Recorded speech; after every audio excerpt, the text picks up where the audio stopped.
कार्यकारिणी के सभी सदस्यगण, मंचासीन सभी नेतागण और पूरे देश भर से यहाँ पर आए कांग्रेस के पदाधिकारी और नेतागण।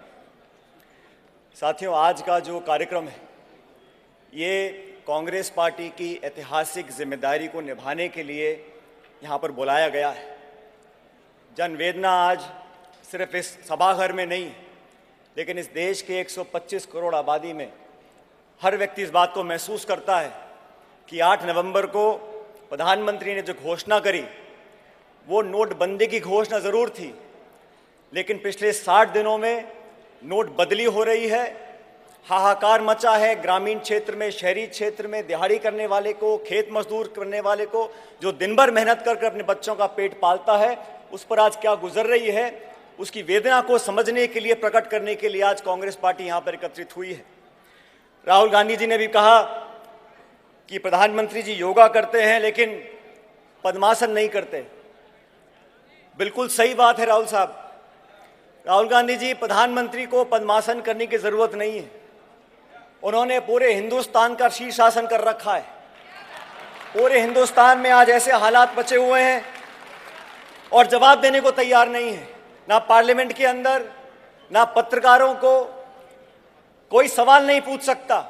फेडरल स्ट्रक्चर की बात करने वाले प्रधानमंत्री ये बताने को चूकते हैं कि कितने मुख्यमंत्रियों से बात करी आपने नोटबंदी करने से पहले, आरबीआई को आदेशित किया और देश में एक आर्थिक आतंक आपने पैदा कर दिया।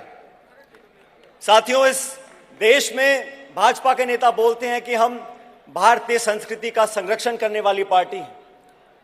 हम देश के इतिहास को, देश के धर्म को जानते समझते हैं। मैं पूछना चाहता हूं भाजपा के नेताओं से, प्रधानमंत्री जी से, कि आपने जब नोटबंदी लागू करी, देश को कैशलेस करने का जब आपने फरमान जारी किया, आपको पता है कि इस देश में घर कैसे चलते हैं, गृहिणी अपना गुजारा कैसे करती हैं। आपको मालूम है कि इस देश में शगुन दिया जाता है, लगन दी जाती है, मुंह दिखाई दी जाती है, छूचक दिया जाता है। वो सारा पैसा आप कार्ड में देना चाहते हैं, चेक में देना चाहते हैं। आपको हिंदुस्तान की पसंद नहीं है, आपको हिंदुस्तान के बारे में मालूम नहीं है। आज कांग्रेस पार्टी ने बीड़ा उठाया है कि आने वाले समय में जो पहले चरण में हमने कार्यक्रम किए, लोगों की आवाज को बुलंदी दी, आने वाले समय में और आक्रामक तरीके से हम इस बात को उठाएंगे।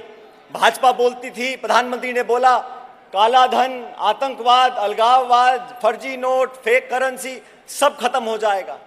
10 दिन के अंदर अपनी बात बदल दी और कहा इस देश को कैशलेस करना है।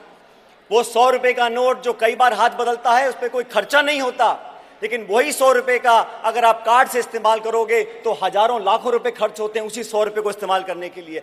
किन लोगों को फायदा पहुंचाने के लिए? चंद लोग जो सूट बूट पहनते हैं, उन लोगों को फायदा पहुंचाने के लिए आपने पूरे देश में आज एक ऐसा माहौल बनाया है कि आर्थिक मंदी आ चुकी है।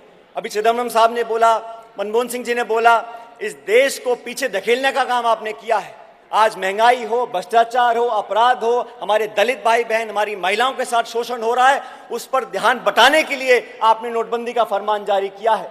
लेकिन कांग्रेस पार्टी इस देश की आवाज बनकर सड़कों पर उतरेगी और हम सब मिलकर संघर्ष करेंगे और भाजपा को मजबूर करेंगे, जैसे राहुल गांधी जी ने मजबूर किया था। जमीन अधिग्रहण जब लेकर आए थे, 8 बार अध्यादेश लेकर आए पार्लियामेंट में। मैं धन्यवाद देना चाहता हूं राहुल गांधी जी का कि 45 सांसदों की ताकत पर आपने प्रधानमंत्री के घुटने टेक दिए और जमीन अधिग्रहण का हमने बिल वापस करवाया। राहुल गांधी जी, पूरी कांग्रेस पार्टी, सिर्फ इस सभाघर में मौजूद नेतागण नहीं, मैं समझता हूं लाखों करोड़ों कांग्रेस कार्यकर्ता आज इंतजार नहीं करेंगे। आप एक बार आदेश कर दीजिए, पूरे देश में जाकर हम लोग हाहाकार मचाएंगे और बीजेपी की नींद उठाकर छोड़ेंगे। हम ये साबित कर छोड़ेंगे कि मोदी जी की तानाशाही नहीं चलेगी। ये देश संस्थानों का देश है, ये इंस्टीट्यूशंस का देश है। जैसा आपने कहा कि हमने 60-70 सालों में पाल पोस कर इन इंस्टीट्यूशंस को पैदा किया, बड़ा किया, उनका संरक्षण किया, और मोदी साहब ने पिछले 2.5 साल में सब कुछ ध्वस्त कर दिया है। लेकिन इस देश को बचाने के लिए, इन चुनौतियों का सामना करने के लिए कांग्रेस पार्टी आपके नेतृत्व में संघर्ष करने के लिए तैयार है। पारदर्शिता की बात करते हैं, अभी कहा कि भाजपा के खातों का विवरण देंगे। आप अगर भाजपा के खातों का विवरण देंगे तो वहां पर मत रुकिएगा। आप बताइए कि आरएसएस की फंडिंग कौन करता है, वीएचपी की फंडिंग कौन करता है, बजरंग दल की फंडिंग कौन करता है, उसका पैसा कहां कहां से आता है। आप बड़ी बड़ी सभाएं करते हैं, लाखों करोड़ों खर्च होते हैं, उसका आप कोई हिसाब देने वाले नहीं है। देश के लिए कानून कुछ और, भाजपा के नेताओं के लिए कानून कुछ और। हर एक प्रदेश में भाजपा नेताओं पर गंभीर आरोप लगे हैं, लेकिन देश की तमाम एजेंसियों को कांग्रेस नेताओं के ऊपर छोड़ रखा है। लेकिन कांग्रेस के कार्यकर्ता डरने वाले नहीं है।